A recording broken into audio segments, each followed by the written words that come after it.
હાલ રાજકોટથી એક ખૂબ જ દુઃખદ ખબર સામે આવી રહી છે। ગત રાત્રિના તાજિયા જોવા નીકળેલા અમદાવાદનો 14 વર્ષનો સગીર કિસાનપરા ચોક ખાતે ભૂલો પડી ગયો હતો અને સગીરને પોતાના વાલી વારસ અંગે પૂછપરછ કરતા કોઈ માહિતી ન મળતા સ્થાનિક લોકોએ ડિવિઝન પોલીસને જાણ કરતા પોલીસે સગીરને Jamnagar road children for home ખાતે રાખી તેના વાલી વારસની શોધ કરી હતી।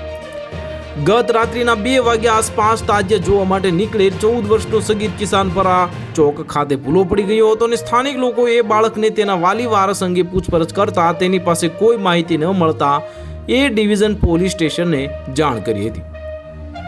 પોલીસે બાળકનું નામ પૂછતા અલ્લા રખા નદીભાઈ મંસૂરી જણાવ્યું હતું પોતે અમદાવાદ જુહાપરા મસ્જિદનો જે આજુબાજુ રહે છે તેના ભાઈ તાહિર રિક્ષા ડ્રાઈવર હોવાનું જણાવ્યું હતું અને પોલીસની સગીર પાસેથી તેના માતા પિતા કે કોઈ સગા સંબંધીનો સંપર્ક કરવાનો પ્રયત્ન કર્યો હતો। નંબર તેમજ અન્ય કોઈ માહિતી ન મળતા સગીરને જામનગર ખાતે ચિલ્ડ્રન ફોર હોમ બોયઝ ખાતે રાખી સગીર અંગે કોઈ માહિતી મળે તો ચિલ્ડ્રન ફોર હોમ અથવા એ ડિવિઝન પોલીસ સ્ટેશન નંબર 63 596 27 4 36 અને અન્ય નંબર 97 14 39 91 11 પર સંપર્ક કરવાની અપીલ કરી છે। તો હાલ માટે આટલું જ, મળીશું નવી અપડેટ સાથે। જો તમને અમારા વિડીયો પસંદ આવતા હોય તો વિડીયોને લાઇક કરી દેજો, ચેનલને સબસ્ક્રાઇબ કરી બાજુમાં આવેલા બેલ આઇકનને દબાવી દો જેથી તમને આવા સમાચારની અપડેટ મળતી રહે।